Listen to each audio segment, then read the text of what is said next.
welcome to the Canadian Bushplane Heritage Centre. My name is Nick and I'm going to be your flight instructor today. Behind me here we have the Joe Murray RC plane exhibit. We just got it in, it's a brand new one. Hopefully you guys get to come and see it real soon once everything opens up this summer. I'm really excited to have you.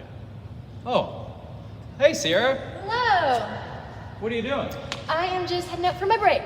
You got a little something on your shoulder Oh, there. that's just Gertrude. She needs a break too. Oh, Yeah. why is that? Well, all good bugs need breaks. Fair enough. Hi Gertrude. She's so friendly. She wouldn't hurt you. Look at those little antennas go. Okay. See you guys later. Oh, we might be seeing you later for I sure. hope so. Okay, come on guys, let's get to the flight center.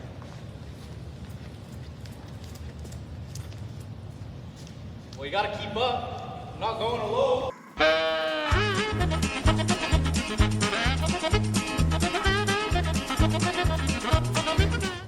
All boarding for the Flight School Science Festival patrons and volunteers. Now boarding.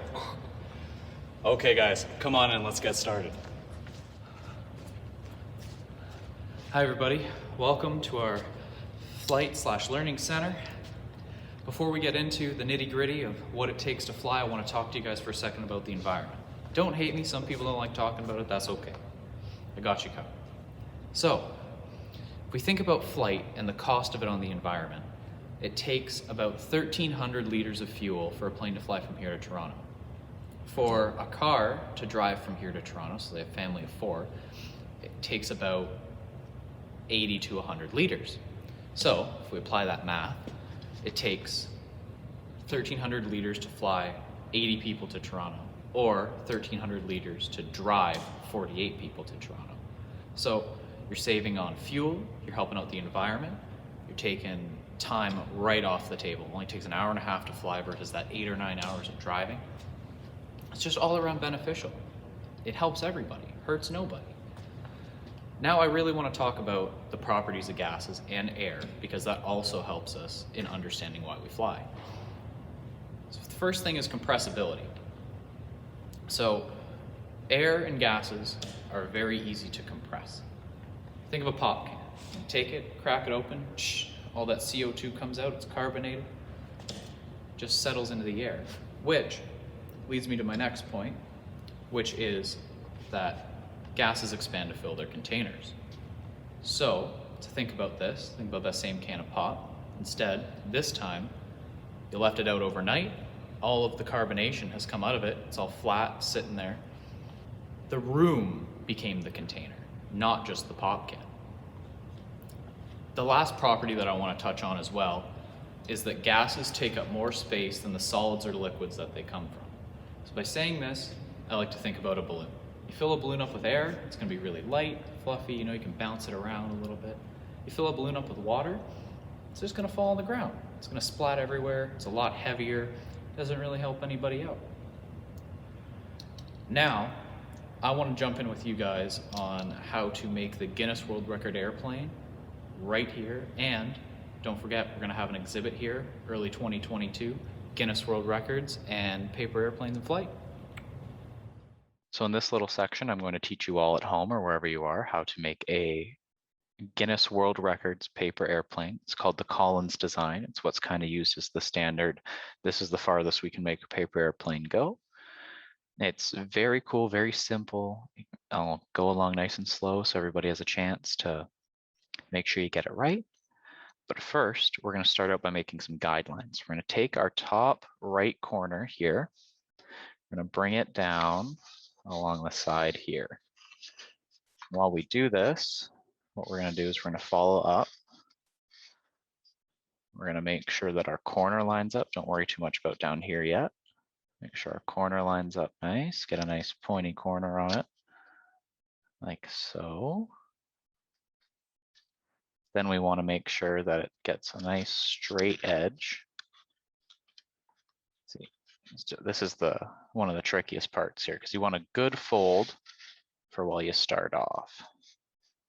Okay, so let's see, come right down here, got a nice corner. And the edge lines up, so we'll hold that in place. We'll make a crease in the middle. stays up, crease up, and then we'll crease down. Make sure it's nice and creased. Good work. We're going to flatten it back out. So now you can see there's a little guideline coming along here that we're going to use later. Now we're going to flip our paper over. Same thing, we're going to take our top right corner. We're going to bring it down here. This one works very well. You can use this as a guide, the one we just made. So we're going to come down. Again, just like before, we're going to make sure we get a nice point on this guy. We just got to be really careful here. Get a nice point. Perfect. We'll push the point down. And again, crease in the middle. Up and back. Get some good lines. Perfect. So now we have a nice square with a little bit extra on the bottom there. So now for our first fold, what we're going to do is we're going to take our top right corner again. We're going to line it up just along down the side here. We want it to follow this guideline we made earlier. If it's a little hard to see at home, that's okay, but it's very clear where the line is on your paper, I hope. Should line up just like that. Make sure it lines up all the way down. We'll make a crease at the bottom. Do another crease in the middle.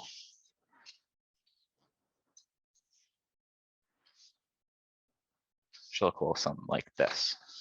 So now we got this line coming across the center here. Now we're going to take our left corner. Take our left corner, we're going to fold it, pinch there, so that it lines up perfectly across with that line we just had. So I'll show you again, just real quick, right here, this line. Take this corner to this corner up here. Fold, make sure it lines up. You'll be able to tell there's a cute little nice triangle at the top here. It's a good way to tell if you got it right. Set a crease. Push all the way through, all the way up and back, and voila. So now's a bit of a fun part too.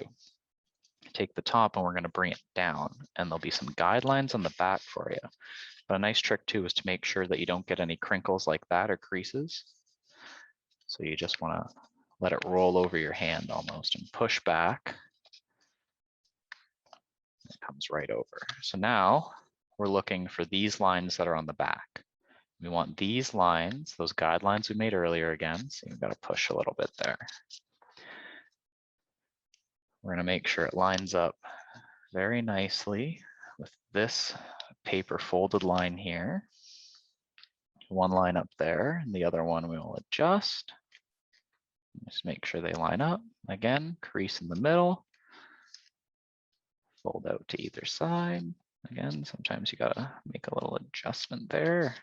That's okay. And look at that, it's all lined up. So now, take our right side here.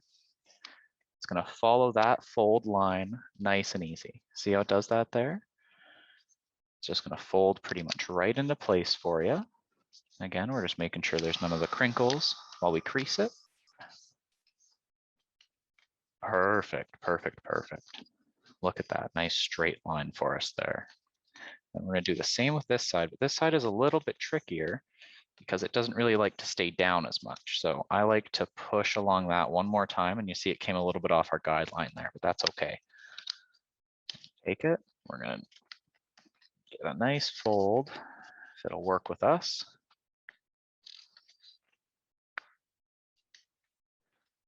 See our little corners there, they'll match up. And again, it'll be a little difficult, so we'll fluff it out again, just like that. Apply some pressure to make it line up.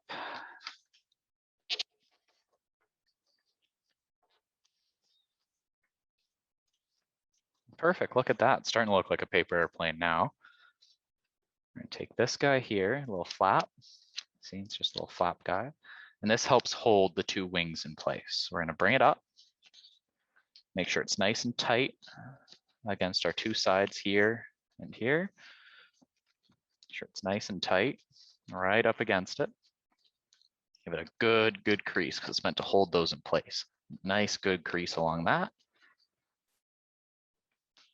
It should look just like that. Get my hands out of the way, show you a little bit better, and it'll flap up a little bit, but that's okay. So now we're really starting to get close to what we want. We're going to take it, we're going to flip it over. So I turned it to the side, I'm going to flip it over. Now we're on the back, flatten it out. Very nice looking. So here we go. Now we're going to take it, we're going to make our center fold. So what we look for on our center fold is, again, just watch out for the crinkling and creasing here, guys. You don't want to make too much damage. You fold it over. So we want to line up this back corner with this corner. No creasing just yet. Line that guy up. And then we're going to look at our slope on the middle, make sure that lines up. So I know I've got my point kind of in place. So I'm just going to take a look here, follow my slope. It looks fairly even. That's very good. We want a nice even slope on the front there. Bring it back a little bit for you guys to see too. So now once we got that all lined up, see, we got to push it back for that corner a little bit, but that's okay. Get it all lined up.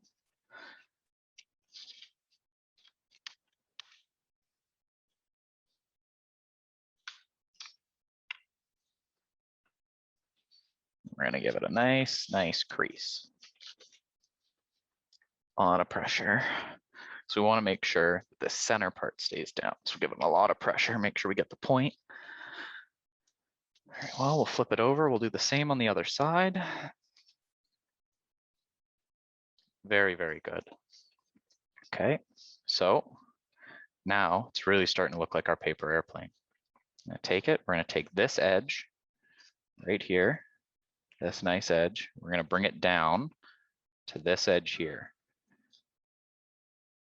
Very easy, very simple, but it's going to be difficult for the crinkling that I've mentioned a few times now. So we'll make sure our point lines up, and bring it down.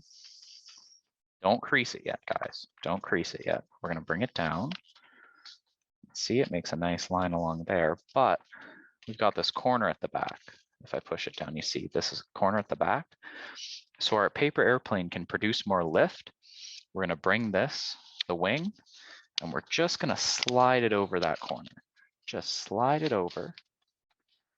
See, and I just covered the corner. See, you can see it peeking out there a little bit. It's not too obvious, but it's peeking out. And I just slide it over. And that's when I want to crease. Get a nice, good crease going.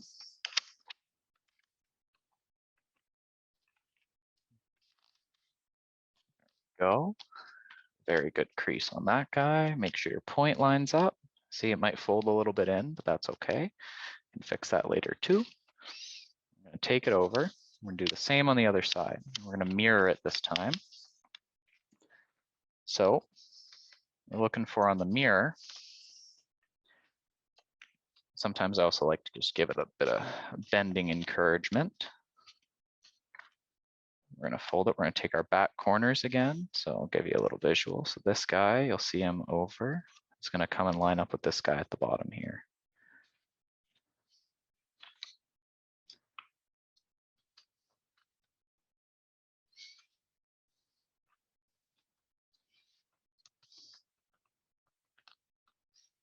And after we line those up, it's a harder crease to make because you got to make sure the paper really stays in place, because this is where it's kind of make or break for your airplane. So we want to make sure it stays in place.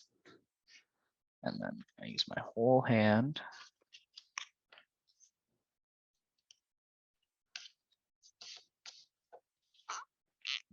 Very nice crease there. See our tip kind of folded in. We can, again, like I said, we'll fix that later, guys. Don't worry. Now, a little something that looks like this. And I've got a couple sad creases in there. So we'll just fluff it up a little bit, buffer it out. Perfect.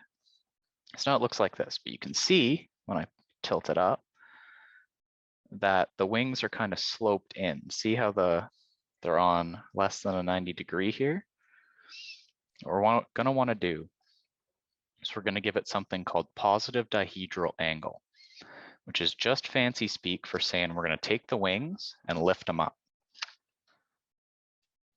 We're gonna make them just above a 90 degree angle. So get in there, bend our wings up, and look at that. So a little over 90 degrees now. So now that we've got that all nice, we can also fix our tip here. So see, it's a little blunt, not very pointed. We're gonna take our fingers under the bottom, run them along up. We're just gonna give it a nice squeeze. Just a nice squeeze, make the tip form, cuts through the air better. Now for our last step, we're gonna take our plane like we have here. Make sure your wings are nice and given that dihedral angle we were talking about, positive dihedral angle. And we're gonna bend here, but not crease the wings at the back. And this just helps it produce more lift and changes the center of lift so that it can glide farther.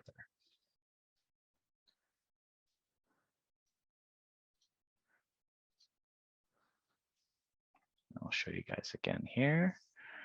You can see on the wing how it's tilted up now. It's exactly what we're looking for. All right, let's go fly this puppy together.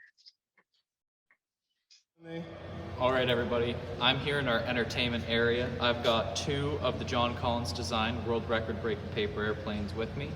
We're gonna give these a toss around a little bit, but first, you guys are gonna check out at home the world record throw with the John Collins design. Take a minute here. Stay right there. There it is. There it is. We are all over that one. That's going to do it. Get up there. Get up there. Get up there. Get up there. Get up there.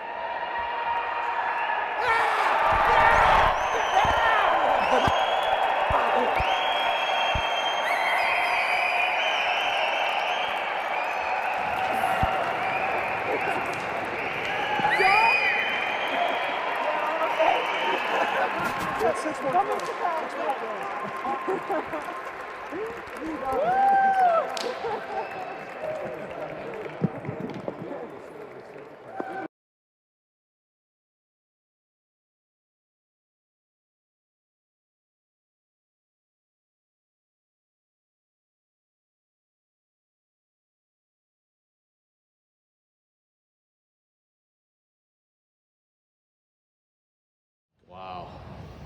A record-breaking 226 feet 10 inches. I don't think I could throw anything that far. But just to test these out, I'm gonna call in my friend Kelsey. She works here at the Bushplane Museum as well. I've got 2 John Collins paper airplanes. She's got a couple she's made herself, and we're gonna try them out against each other. Let's take a flight, shall we? Let's see. All right, Kelsey, go ahead. Ladies first. I'll give you one toss. Okay. Okay, not bad. So here's John Collins number 1. Ooh, wow. There we go. Now you can throw your second design there. Get ready.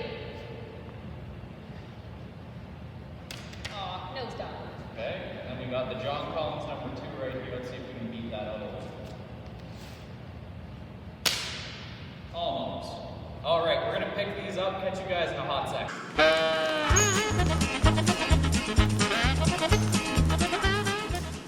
And we're back. Okay, round 2. Okay, let's go.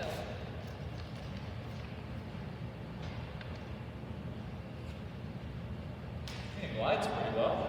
Okay.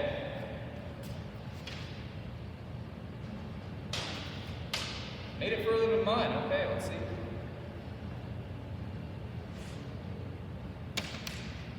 Here we go. So, we've thrown these around a couple times, and they always take a lot of minute adjusting to get just right. So don't give up if yours don't work the first time at home. Now, let's get back to it, shall we? Let's keep talking some chalk. All right, everybody. Now that we've gotten through our paper airplane demonstration and the properties of air and gases, I want to get into the meat and potatoes of how we fly, the 4 forces. Those are going to be drag, weight, thrust, and lift. So the first one, drag, is all the air that's hitting the plane and resisting it from coming through the air, pulls it back, that's drag. Now, you can visualize drag really easily by just following me with this example. Just stick with me, okay? You're in the car, you're driving around, you stick your hand out the window. Your thumb up pushes all the way back. I know you've all done this. I know everybody at home has done this because I've done it and I still do it. Hands out the window, but you tilt it and you get like almost a wing surface where you can glide through the air, swoop down, do whatever you want to do with it. But then you put your hand back up and it goes back again. You're consistently increasing and decreasing the amount of drag that you have on your hand. And the second force I want to talk about is weight. Weight is very constant.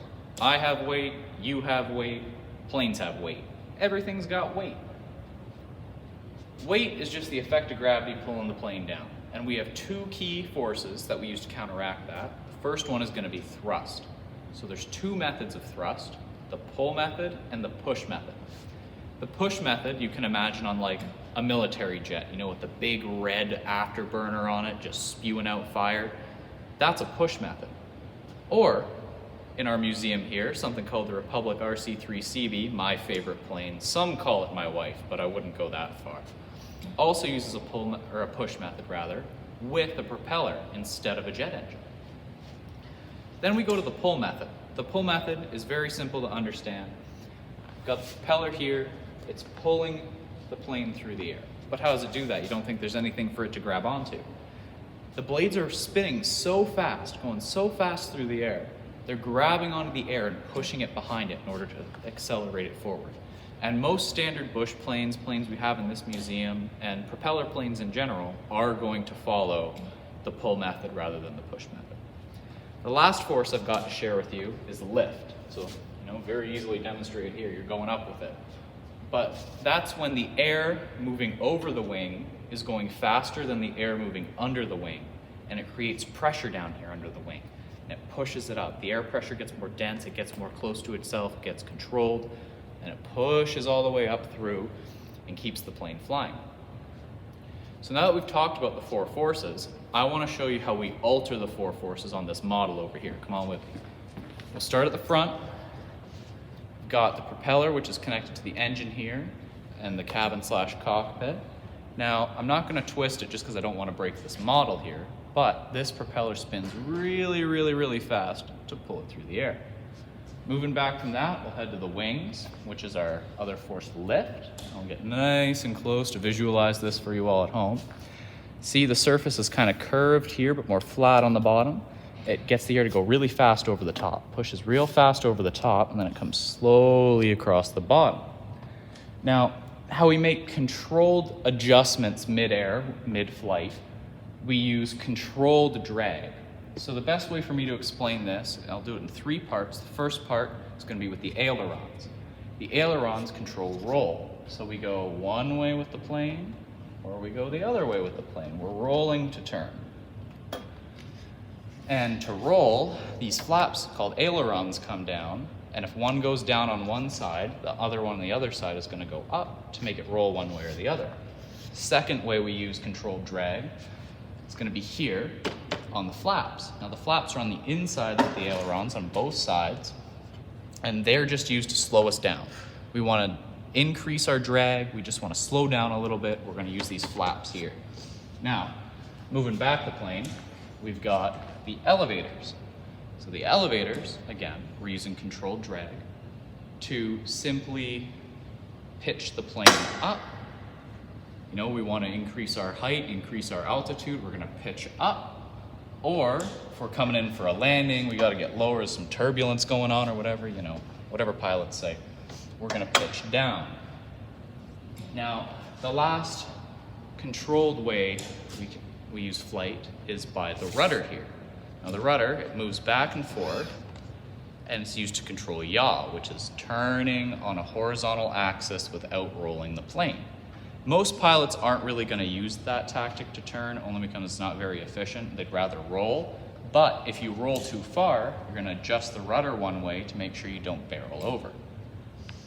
Finally, the last piece that I just haven't talked about yet is going to be the landing gear. So, nice big wheels, tough wheels, they're pretty hard to squeeze.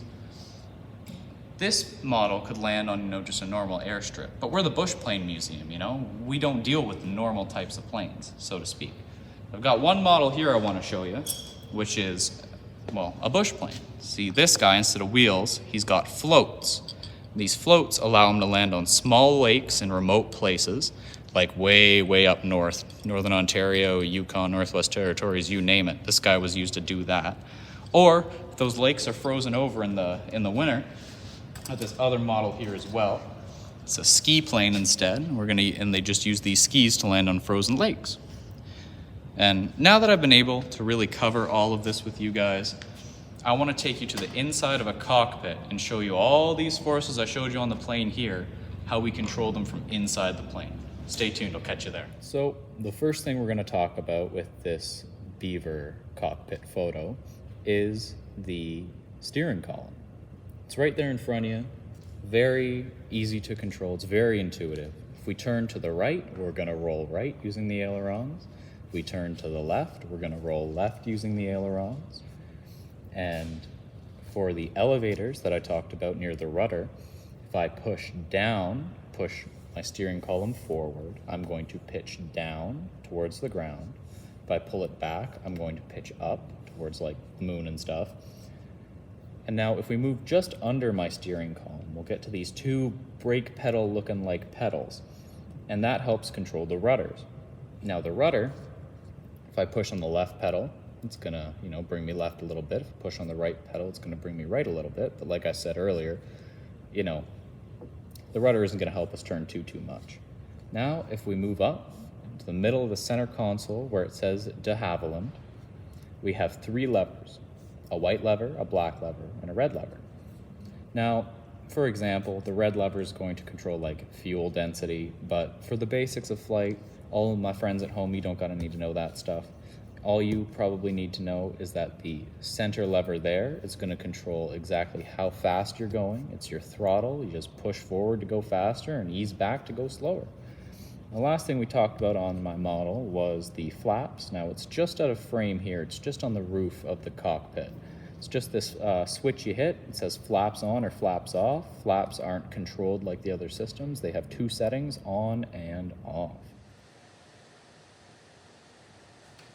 Sierra, in here? Hello. Hi.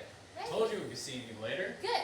Yes. Who do we got here now? This isn't Gertrude. No, this is Gertrude's fella. This is Benjamin. Oh, Benjamin. And he is a jungle nymph, How just you doing, like Benjamin? her, but looks totally different.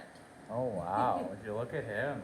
He's getting all friendly with me, too. He's very, very friendly. Yes. And you might have noticed with Gertrude that she has very small, tiny little wings that she couldn't possibly fly with. But this guy's got nice big wings, and if you just, I'll pull them up and you can see how lovely and pink they are. Wow. Come on, darling. There we go. So Hello, he is Walker. the flyer of the relationship. Ah. Could you tell me a bit more about that, actually? Yes, well, she doesn't fly, like I said. She just sits on her little branch waiting for the fellas to come flying around in mating season. So he'll fly to go and find a lady. And other insects fly for all other kinds of reasons. So there's some dragonflies and butterflies that will fly thousands of kilometers over oceans without even taking a break just to migrate. And what are the other reasons?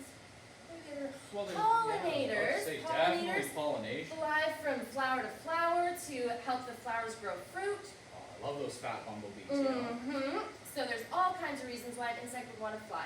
And they're way better at it than we are. Well, and don't get me wrong, I think we kind of got the idea of flying from these little guys, too. We sure did. There was a fellow called Leonardo da Vinci, who you might know because he painted the Mona Lisa, famous guy. And he, hundreds of years ago, was drawing pictures of how we could eventually make flying machines for people to fly in. Okay. And they were mostly modeled off of either insects or birds. So some of them looked like butterflies or dragonflies. And one of those drawings was found, and the Smithsonian recently, a few years ago, actually recreated one and built one since we have the technology now.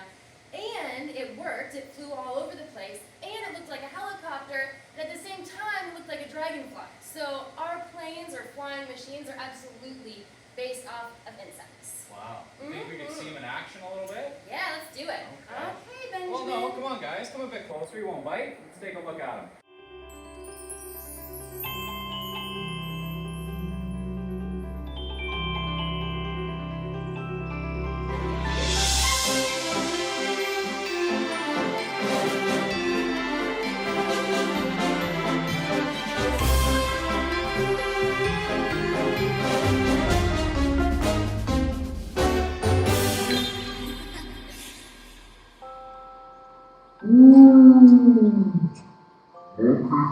Oh, buddy.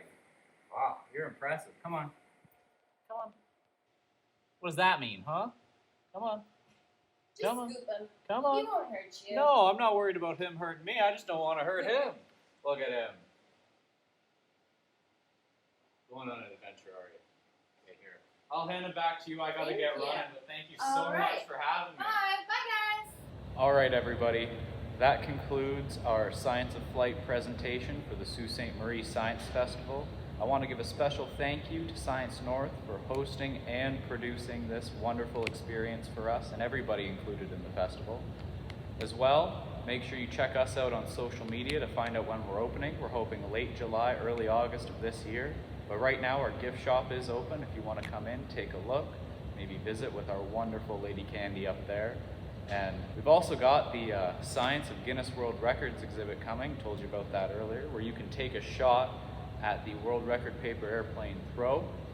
But I've got to get going. This is Bushplane Nick signing off from the good old CL-215 water bomber. It's our biggest plane in the entire museum. Thank you all very much.